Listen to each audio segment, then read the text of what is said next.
Okay, hi, I'm Renee Hobbs. It's, my goodness, it is September 26th.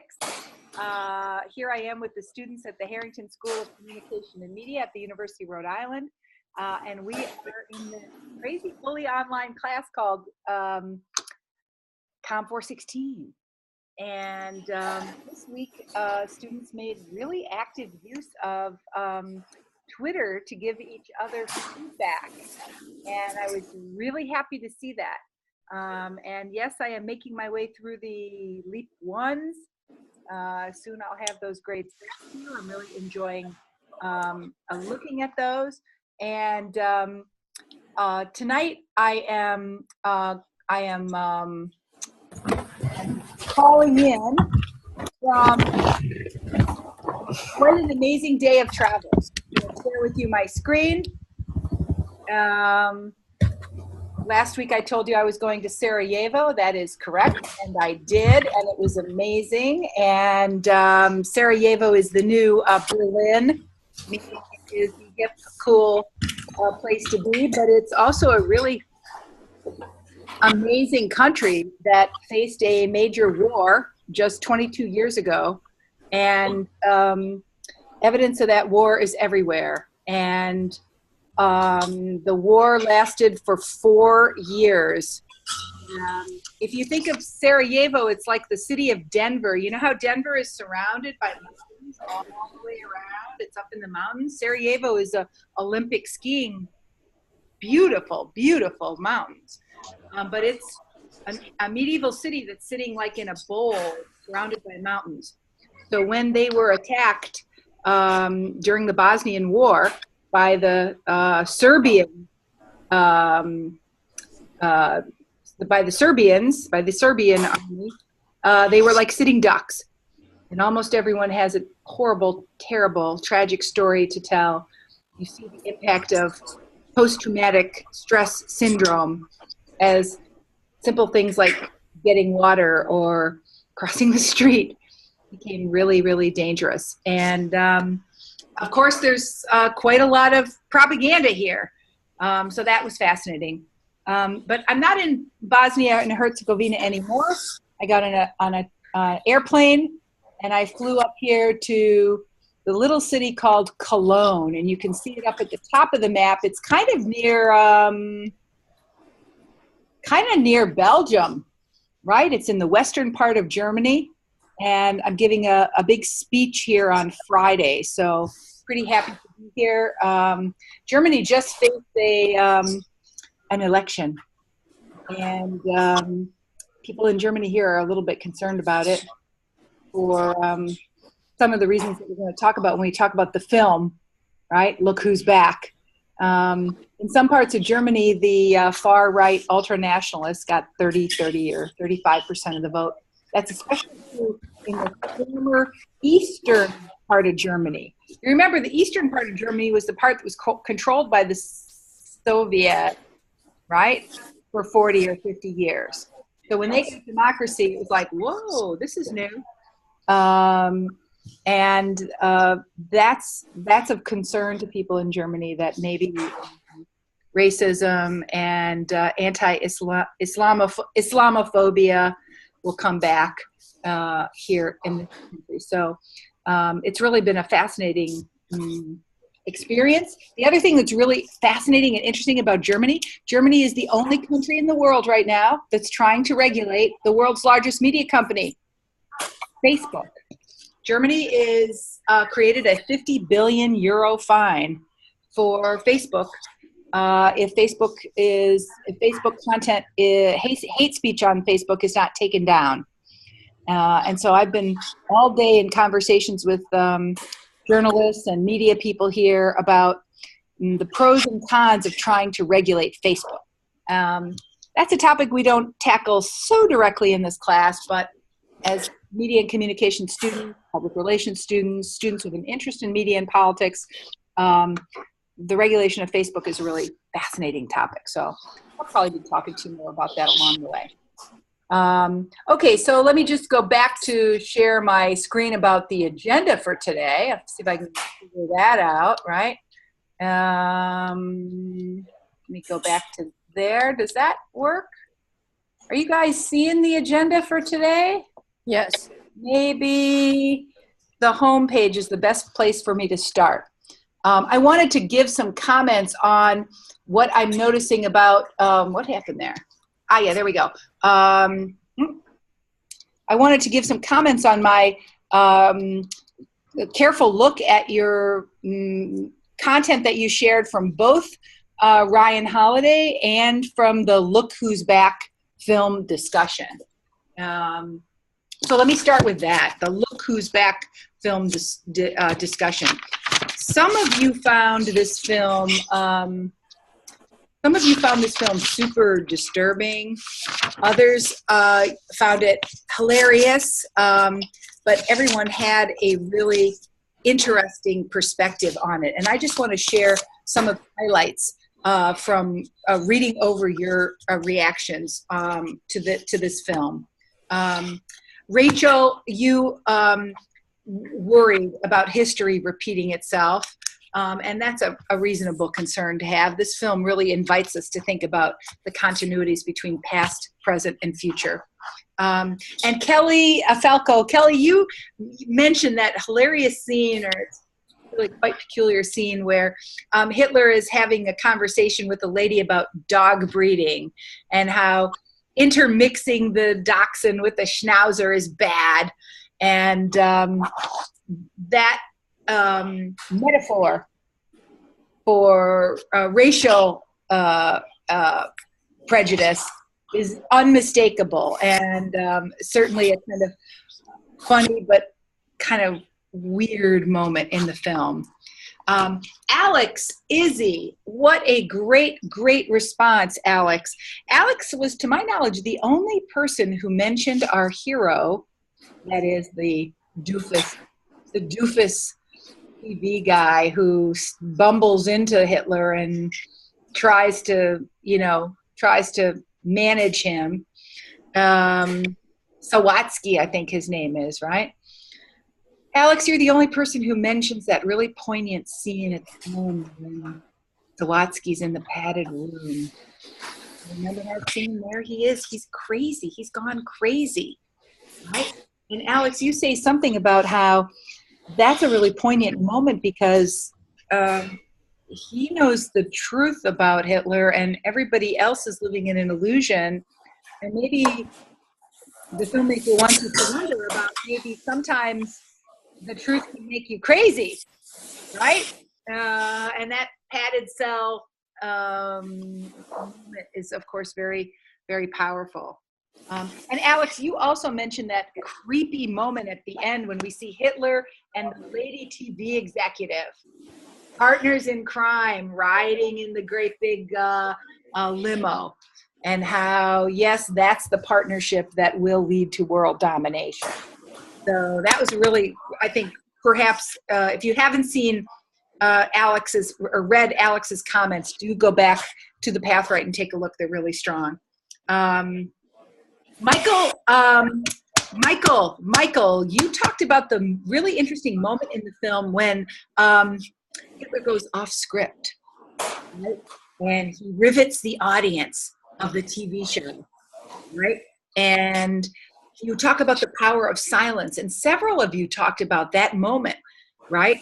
When Hitler goes off on a rant, but it's a rant that seems to really resonate with the audience. It activates strong emotions. It names enemies. It appeals to deep human values, and it simplifies ideas, four major markers of propaganda. One of the things that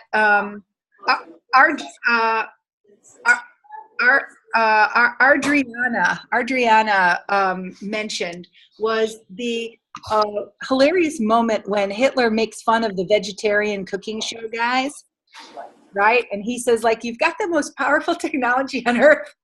What are you doing making a goofy cooking show? I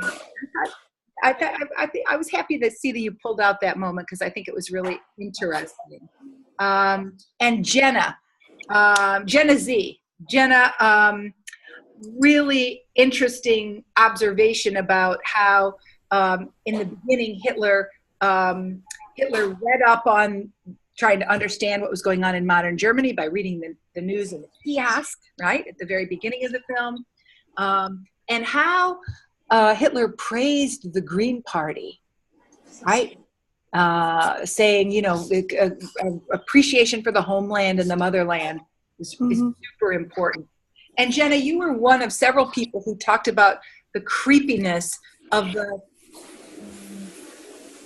live action shots of Hitler with real Germans, right? As the film several times puts Hitler in the context of like what looks like man in the street footage, right? And you're right that footage, that those scenes and those moments are shocking, and the way that people react to Hitler in the street is shocking, and the filmmaker really wants us to be shocked by that.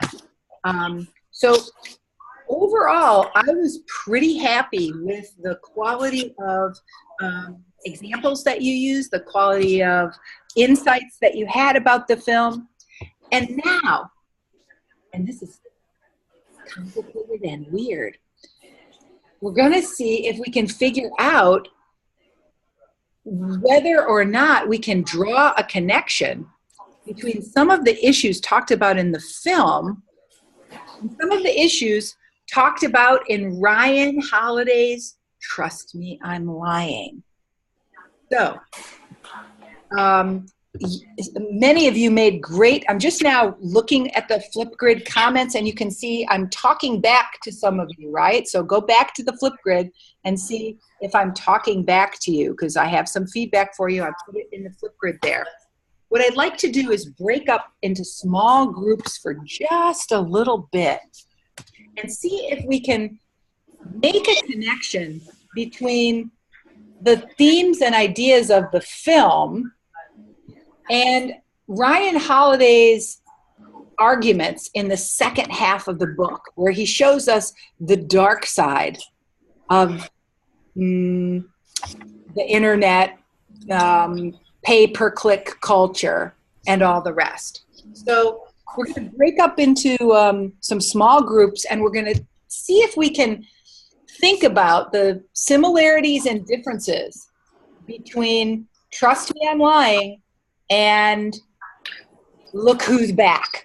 Give me a thumbs up if you know what we're going to do next. We're going to have a 5 or 6 minute conversation trying to make connections between the book and the movie, right? All right, I'm going to break you into groups. It'll take about 5 or 6 minutes, and then we'll come back together and see what we discover. All right, so that seems to be about right. Here we go. Breakout rooms are opening up now. Talk it over. What are the connections between the book and the movie? And what are the differences?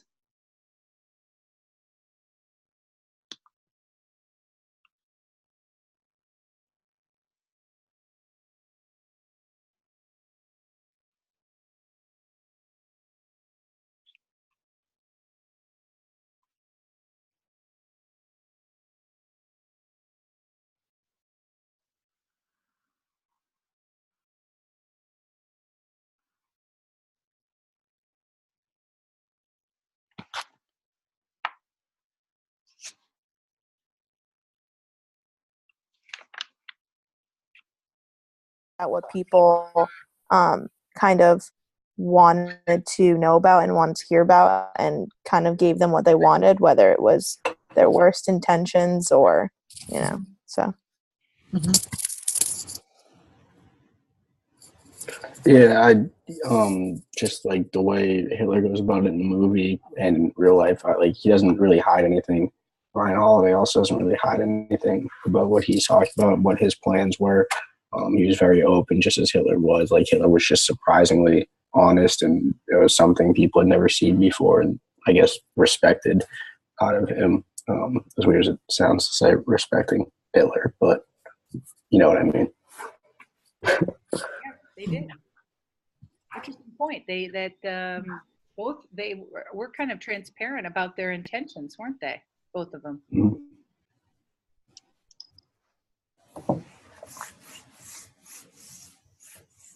I think it's really interesting too, just like the way like Hitler's like I don't know, I don't honest, but it was just like kind of interesting because like Eric said, it was very honest in his intentions. And I think that's something that like Ryan goes into the book saying like he's like, I'm gonna tell you everything about how I feel and how I think things are done. And I guess Hitler's very similar in that sense, in the movie at least. Yeah, if you think about another motive, remember the scene in the Look Who's Back where when he learns about the internet, the first thing he types in is world domination, right? And if you think about it, really, the kind of world domination that Ryan Holiday was seeking as a publicist was, clicks, likes, page views, essentially reaching a mass audience. So in a way, that's kind of world domination too, huh? Mm-hmm. Definitely. Today's age for sure. I thought it was also like when he discovered the whole thing about the TV, like you said before, the first thing he said was, well, like what a misuse, this could be used for propaganda, and it's just very interesting to, I guess, see that. Like that was his genuine reaction was this could be used to manipulate, which in a sense, like the TV is just the programming he was watching, it wasn't. Yeah, that's an interesting point. In the second half of the book, Ryan Holiday gets kind of nervous about the kind of manipulation that journalism and that entertainment culture has, especially when it hurts people. We don't see Hitler in the movie. We don't seem to him to care too much about the damage that he might be doing to his friend Sawatsky or to other people, right? So Hitler does kind of seem oblivious to consequences, I think. Mm-hmm. But I wonder about that scene where he shoots the dog. Like, what would Ryan Holiday have said about that? I don't think Ryan Holiday would have been caught on camera doing it. But but here's my thing though, at the same time, I feel like, well, the whole, if you look back to the first half of the book when he talks about Tucker Max, he escalated that and like fueled the fire more. So he probably would have figured out some way to fuel the fire and turn it into however he wanted. He would have manipulated the situation. Two good For arguments sure. there. Two good arguments. Eric says he never would have been, Ryan Holiday's too skillful to ever have let that footage ever been shot. And Candace's good argument that maybe he would have found a way to I wouldn't put it past him. He's pretty smart. I agree. I 100% agree that like he would use that as some form of propaganda or what you're saying. But like I just think Hitler came back. He didn't really know what cameras were. I mean, he knew what cameras were, but he didn't know the power of technology. Like today's age, I just don't think that Ryan Holiday would have put that on camera. Like he didn't admit to anything until the book came out, really, right? Like with that whole thing with Tucker or whatever. Like now it's years later, he can safely say that type of stuff. Back when he was doing it, he was using fake emails and that type of stuff and covering his tracks. Right. No, definitely. So it makes you wonder what he could have done. Right? Like, right. Think about. I'm starting to wonder if maybe Ryan Holiday is a little bit like Sawatsky, where although Sawatsky was an idiot, right? I mean, stupid. He was not very good at his job. He wasn't a very good manipulator, right? But at some point, Sawatsky figures out that this is going to be bad for society and that this is dangerous and this is not a good guy. And I'm kind of wondering about, in the second half of the book, Ryan Holiday, he apologizes for a lot of shit, right? Mm-hmm. So does he have a kind of crisis moment where he walks back from some of his former practices? He gets out of this business and he says, I'm I'm not gonna play along anymore. So in that way, I don't know. He's not Sawatsky, but there's something going on there with his changing his mind. I mean, he has all the money now. He can apologize for whatever he wants now. No one's going to take away his money. Yeah. I mean, it makes you even wonder about the motive of him writing the book, because I feel like writing the book is owning things he's done. So the fact that it just, I don't know, like you can go back and forth, because then you can also say like he promoted the book in such a manipulating way too. So like, I don't know, it definitely goes back and forth. There's a lot of self-gain, but I feel like writing the book is definitely owning up to it, but I don't know. I go back and forth if I think about it for too long. I must say I've been looking online to see if I can figure him out, because I feel similarly conflicted about what his real motive is. So I'm with you on that. I totally am with you on that. All right, I'm closing out these breakout rooms. You guys are going to figure out one interesting moment in our conversation and say something about that. All right. Okay.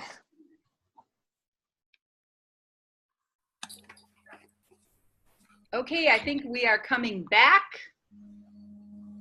We are coming back to the main group. We're doing something impossible here, trying to make connection between Look Who's Back in dark political satire and Trust Me, I'm Lying, a kind of dark tell-all expose of the public relations business. What connections did you draw as you imagined some links between those two works? I think just generally my group kind of talked about how, in chapters like 13 and 14 specifically, Holiday went into like examples where media was misused to target specific groups or target specific people. And I think that's just a direct parallel to what Hitler was trying to do in the past and what he's intending to do now in the movie. Wow. Marvelous. What other connections can you see? I was also in Jenna's group, and we also talked about chapter 22 and how Holiday was saying how when people are getting bad press or like negative press, and they like come to him to redirect it to like one of their enemies, it was like Hitler going onto the TV show and like very much aggressively being like going through what he went through in the past, and then they kind of put all the blame on the good guy, I can't remember his name, and saying like that he was crazy and that this was real, Hitler was just a joke, and like that kind of stuff. Oh, brilliant. That's exactly right. He was quite willing to let go of his former allies for when it was politically expedient. Good. What other connections can you make between the book and the movie?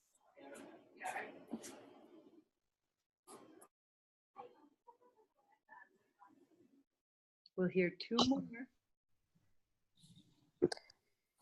So my group basically, we talked about a few things. You were obviously there, but so one of the things that we kind of went back and forth on was how would Ryan Holiday have reacted to even like the shooting of the dog scene.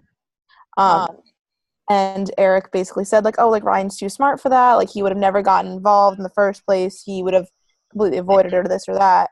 But then I also kind of, devil's advocate said that at the same time he could have manipulated it a certain way, to which Eric also said that he was smart enough to use fake names. So like you never would have known.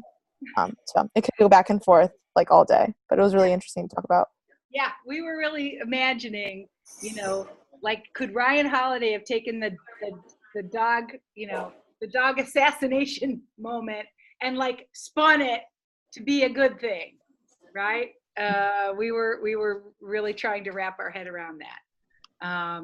Okay, so from my point of view, the power of Ryan Holiday is that in a very accessible way, he introduces us to a lot of big ideas okay? Not with big theoretical language, not with a lot of fancy academic talk, but he really does get at some really interesting problems that anticipate the fake news crisis that we've been talking about, right? And he was writing this, 3 or 4 years before this thing erupted, but he was predicting quite a lot of it. So now let me just talk a little bit about what's next on the agenda. I want to do a little preview of what's coming up for you. Next week, our topic is understanding virality. And we're going to specifically tackle the CONI 2012 issue. And just while I have you guys all here, in my big grid, thumbs up if you actually got exposed to CONI 2012 the first time in 2012. Okay, so some of you got exposed to CONI 2012 when you were younger, right? So this coming up week, I'm going to ask you to look at that film again, right? Because now you're different than you were then, right? That was 5 years ago. And you've changed, and you're going to notice as you watch that film some of the differences between who you were then and who you are now. Okay, so I think you can give me a thumbs up if you can see my agenda here. Right? Before we talk about what you're going to do next time, I want to take an opportunity to answer all your questions about LEAP 2. LEAP 2 is a big, important project. You have about a month to work on it. It's worth 150 points, and I think I've given you a pretty clear idea of how to have a successful experience, including a very specific criteria for evaluation about how I'm going to be grading these projects. What questions do you have?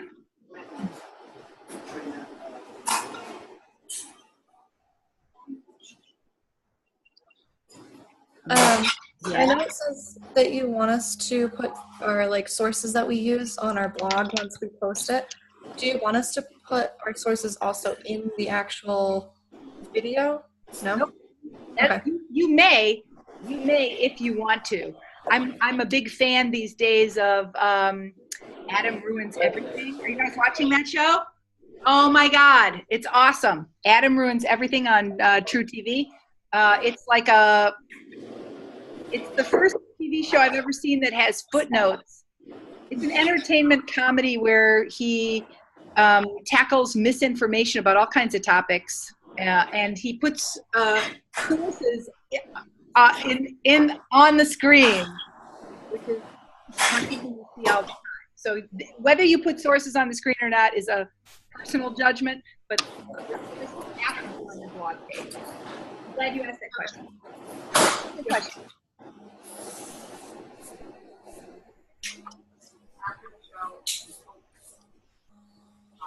I am going to call your attention to some inspiration. Last semester, these 3 students got an A for their great screencasts.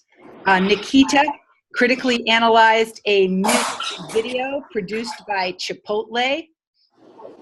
Tori Vecchio critically analyzed the Halftime in America car commercial. And Matt looked at a piece of news on Trump and the Russia connection.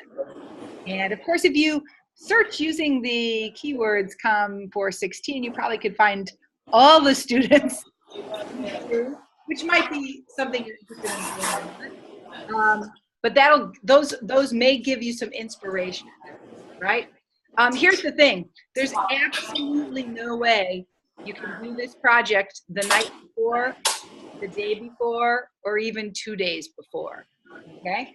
Because you've got to make a choice of propaganda. You've got to critically analyze it using some of these important questions. You have to gather new information and make a connection to the course readings. You have to write a script and prepare visuals and learn how to use the screencast. You have to make your screencast recording. You have to upload it to YouTube or to a video sharing site. So I think you should get started now. That's my thinking, right? Because to do this well, it's going to take some time. But it should also be really fun. And realize, since we talked about how you can find propaganda in advertising and public relations and journalism, in entertainment, in education, and in activism, you know, the world is your oyster. Think big, right? You're from the University of Rhode Island. Think big. I think you should have a lot of fun with it. Okay, so if you have any other questions, you'll email Said or myself, and we should be able to offer you some advice. That midnight deadline is a pretty firm deadline, just say. Who's making all that noise? Who's making all that noise?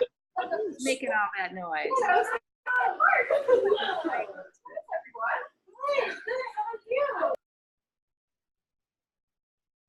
Oh, there you go. Okay, good show. Okay, so now I'm not too distracted now. Okay, so let's talk a little bit about, oh, I know what I wanted to do. Yeah, hold on just a sec. I want to talk a little bit about this really interesting video. This week, I'm going to ask you to do some reading from a kind of, well, let's be honest, he's a radical. And his name is Noam Chomsky. Noam Chomsky is a very famous linguist. He was really the first guy in the 1960s to help us understand how human language is generative and it's deeply rooted in our biology. But he's also a political activist. And in the 1970s, he wrote a really important book called Manufacturing Consent. And we're not going to read that book. I don't really agree with a lot of that book, and it's really kind of dated. But recently, when I was here in Bosnia and Herzegovina, I was reminded that Al Jazeera English made a really interesting video about that.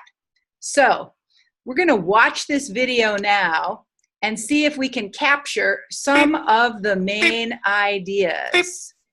So as we watch this video, see if you can, using your notebook, just capture what are the 5 filters of the mass media machine. Give me a thumbs up if you know what we're doing as we watch this video. We're just seeing if we can capture what are the 5 filters of the mass media machine. All right, let's watch. Propaganda. Many use the word when talking about countries like North Korea, Kazakhstan, Iran. Countries viewed as authoritarian through the lens of the Western media. Press freedom, freedom of thought. People use those terms when talking about countries like the United States, France, Australia, democracies. In 1988, Noam Chomsky co-authored a book with Edward Herman called Manufacturing Consent. It blasted apart the notion that media acts as a check on political power, that media inform the public, serve the public, so that we can better engage in the political process. In fact, media manufacture our consent. They tell us what those in power need them to tell us so we can fall in line. Democracy is staged with the help of media that work as propaganda machines. Media operate through 5 filters. The first has to do with ownership. Mass media firms are big corporations. Often they're part of even bigger conglomerates. Their end game, profit. And so it's in their interest to push for whatever guarantees that profit. Critical journalism takes second place to the needs and interests of the corporation.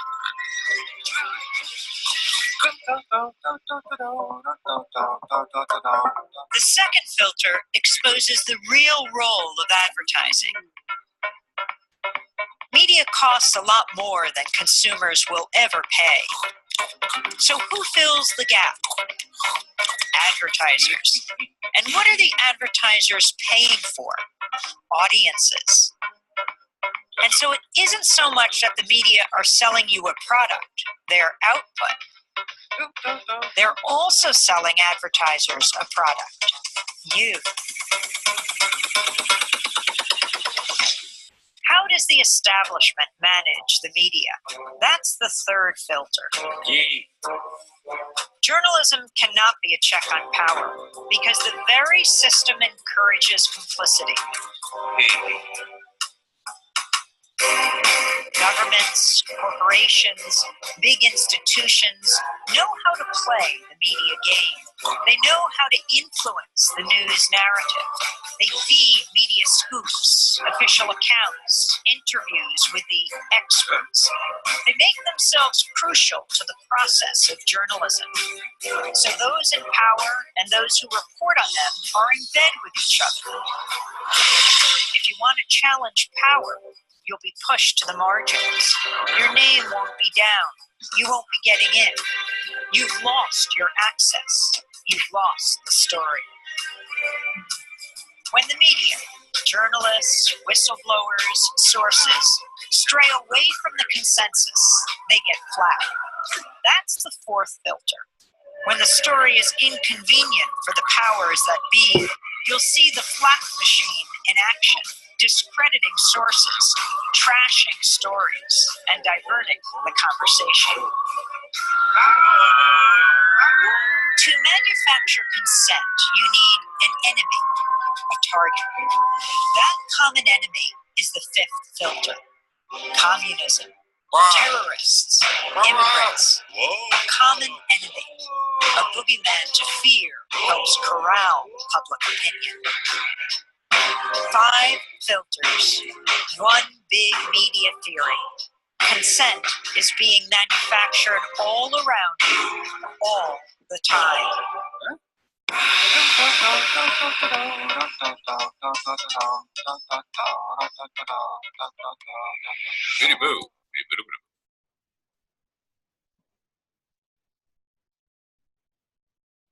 Whoa. Okay. So that video was produced by Al Jazeera English. Al Jazeera is a media company financed by the Emir of Qatar, which is a small but very wealthy state in the Gulf region. The specific authors within Al Jazeera English is a really well-respected news program called The Listening Post. And if you check out The Listening Post on their YouTube channel, they do really great media literacy, right? They are critically analyzing press coverage around the world. But it is kind of unusual that they made this into an animation, right? And so that is a startle factor here. So so this week, as you read excerpt from Manufacturing Consent, I invite you to think about how those 5 filters are present, or how we might see them in today's media. But let's just make sure we know what the 5 filters are. So what was the first one? Media ownership. Okay, and what's the point there? How does media ownership serve as a filter on information?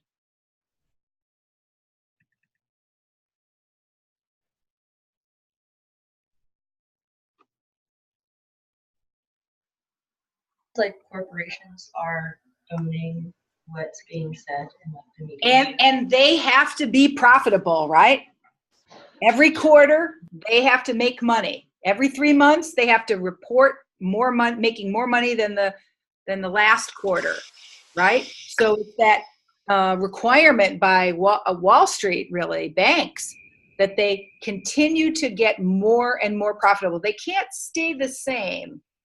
You know, they can't just make a nice amount of money every year. They have to be always making up more money. And it's that media centralized ownership and the profit imperative. Okay, good. What's the second filter? Advertising money. And what's the video say about advertising and what we sometimes don't understand about it? Advertisers pay for audiences, right? Yes. They pay to reach audiences.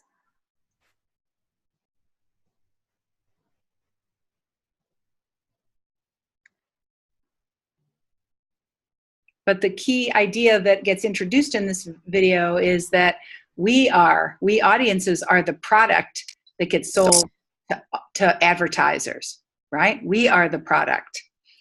Okay, what's the third filter? The media elite. And what does that mean?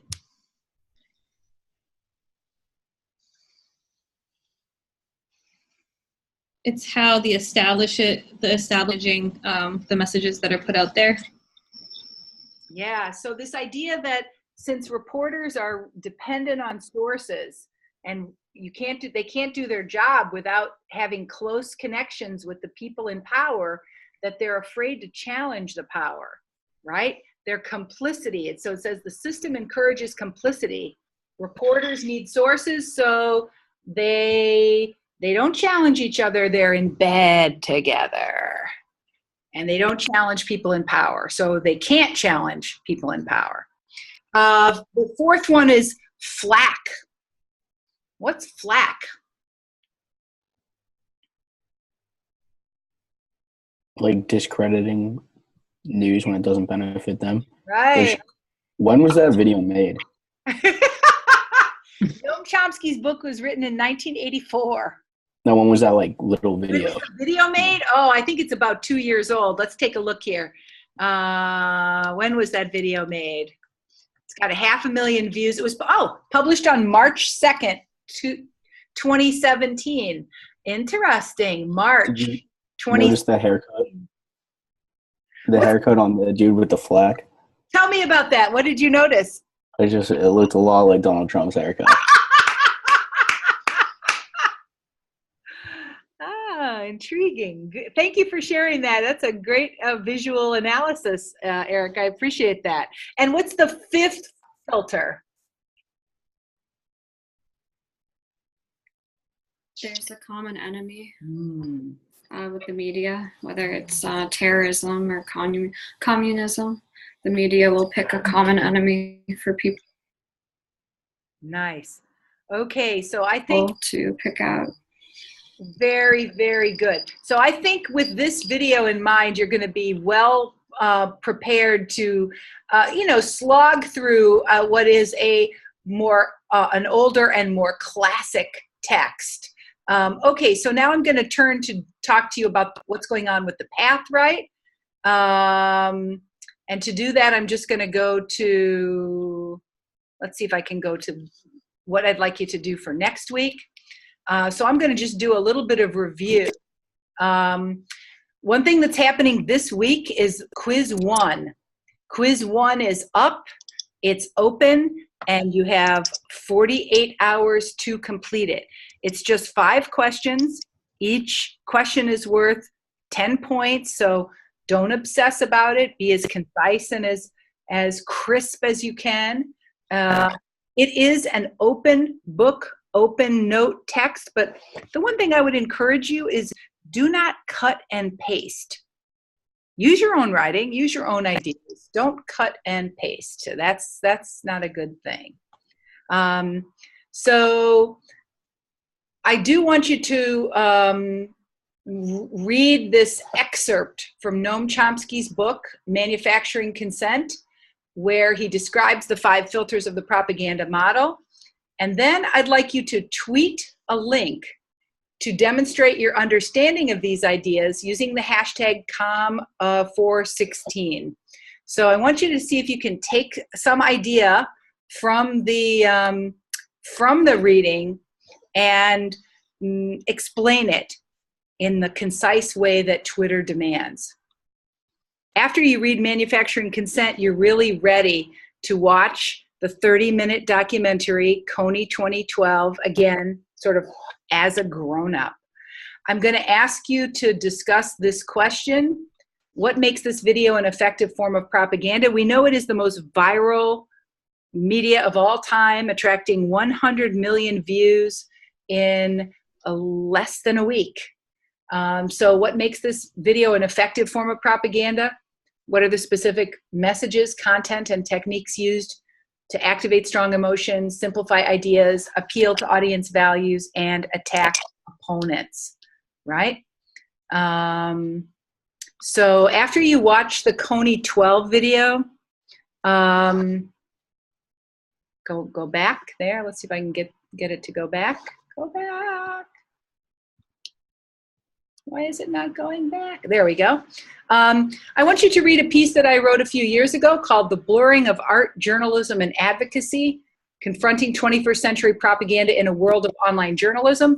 And here again, to try to synthesize your understanding of that reading, tweet at least one concise idea as you respond to that piece on Twitter, right? This week is all about Twitter. Then I'm going to give you a choice of choose one of the following 3 articles. Choose one of the following readings and read it. Then compose a 200-word summary. 200 words is about 1 double-spaced page. So just to give you a sense of that, it's short, right? It's two paragraphs, 2 or 2.5 paragraphs. Compose a 200-word summary using your own words to summarize the ideas in the article. And then finally, select one direct quotation from the reading and explain what makes it powerful or effective. And then this I'm going to ask you to send me in an email to my email at hobbs@uri.edu. And use COM416 in the reline so that I can make sure I see and read your response, right? I've picked 3 really interesting pieces. One's called In Defense of Slacktivism, how Coney 2012 got the whole world to watch. Another is a piece by an undergraduate student from right here in Rhode Island, Cassandra Bopp, who did her senior undergraduate capstone thesis project on the implications of viral media and advocacy a few years ago when the Coney 2012 thing came out. And then the final piece is called War Goes Viral, How Social Media is Being Weaponized. So choose one of those readings, read it, write a quick 200-word summary, find a really cool quote and tell me what you like about it, and send it to me in an email. Okay, and I think that brings us to the last thing. Because we're doing so much tweeting this week and for the rest of the semester, I am grading your class participation for the quality of your Twitter engagement. And I haven't paid much attention to, I'm just glad you're tweeting right now. Right now, I'm just glad to see that you're tweeting, but as the semester goes on, I'm going to be looking at the quality of your tweets, because as professional communicators, that the quality of your tweets kind of matters. So you might click on this review evaluation rubric, which will give you a sense of what kinds of things I'm looking for in a high quality tweet in terms of the content, the hyperlinks and the mechanics, right? Just a sense of like, what is a high quality tweet? Since you're going to be tweeting quite a lot this week, why don't you look through the Twitter dialogue and then like or retweet or quote from one high quality tweet that you find, right? So one of the things that's kind of cool is, where is it here? We've got down at the bottom of the main propaganda website, let me just see if I can find this. Hold on just a sec. Sharing the screen here. Down at the bottom, I embedded a Twitter stream in the website down here. And you guys are doing some really great work here as you are commenting on each other's work using GIFs and all the rest, right? So I'm really pleased about that. But this week we're going to try to up our game a little bit. We're going to try to figure out how can we use hyperlinks. We're going to see if we can reach out to other communities besides our own little group of 25 or 26 students. And we're going to try to do the hardest thing of all. It's the concept called concision, right? And it's perhaps the most valuable skill of a professional communicator. Concision, the ability to take a big idea and get it into a very small number of words. That's the power of Twitter. It's the power of being a professional communicator. It is not easy. But we're going to practice this week by taking some big ideas and expressing them in a very crisp and tight way. Now, let me see what questions you have about all that work that you're going to be doing this week. It's about 6 to 9 hours of work that you do for this class as an advanced undergraduate class. What questions do you have about that to-do list? You said 48 hours for the quiz? So it's only open for 48 hours, including today? Okay.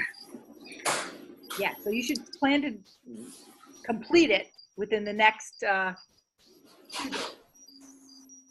Thanks for asking that good question. Wenhua. You said you will grade the quality of our tweet, but what I can tweet is only about certain amount of words. So correct. Yes. Yeah. So do review that evaluation rubric to see what makes a good tweet, right? Because you're right, it can only be 140 characters. So it's not the length of the tweet that is important. It's the content and the format. So review that evaluation rubric as you compose your tweets this week. Okay, so the length is not that not a big problem, but the quality is the point. Okay, yeah. Okay. Okay, thanks for asking that good question. Who's got another question?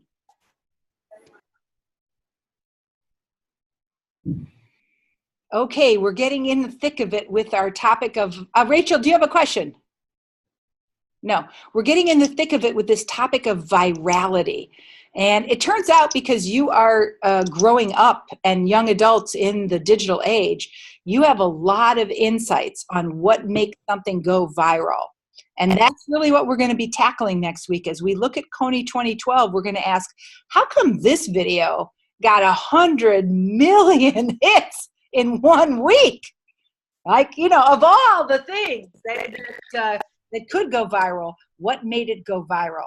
We're going to get a lot of ideas from thinking about media systems and structures. We're going to get a lot of ideas looking at the blurring of advocacy, journalism, and art.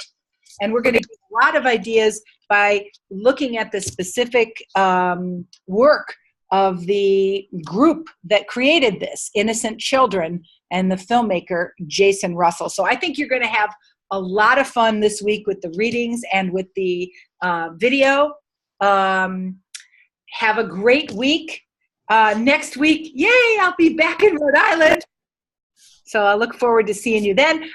We got to do our sign off, right? Okay, so let's see. What hand signals did we not use? Oh yes, let's do this one. We're going to do some thought reflection. I like it. I like it. You're thoughtfully, you're pulling on your imaginary beards because we're so thoughtful, our scholarly group of Com 416 propaganda analysts extraordinaire.